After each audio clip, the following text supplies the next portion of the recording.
Could you tell us briefly what are the differences between studying in UK and studying a UK qualification in Hong Kong?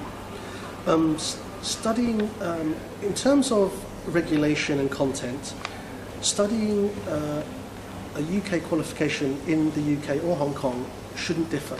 There are regulations in Hong Kong that state that the program, wherever it's delivered, has to be the same quality and content as that delivered in the UK. And so in that term, there is no difference.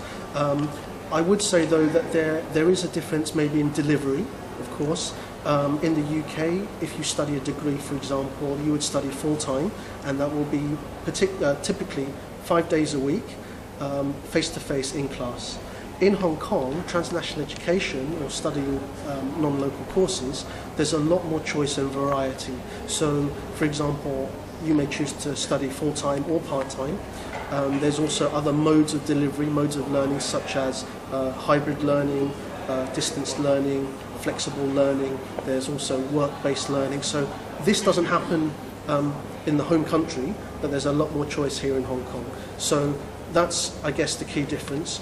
And in some, for some programs, you may not get the full experience of a campus as you would in the UK, but there are actually a lot of facilities here in Hong Kong with local partners that will provide IT facilities, libraries, etc., to give you that full experience.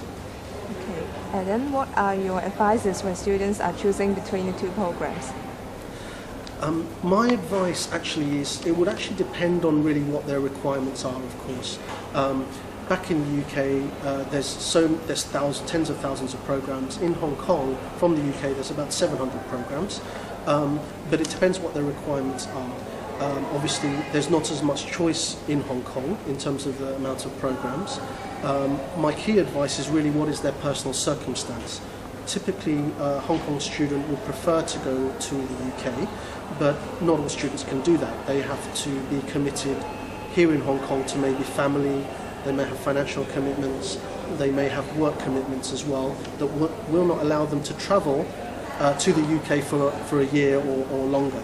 So transnational education or studying in Hong Kong makes it very convenient for them to do that. So my advice is, it really depends on their circumstance,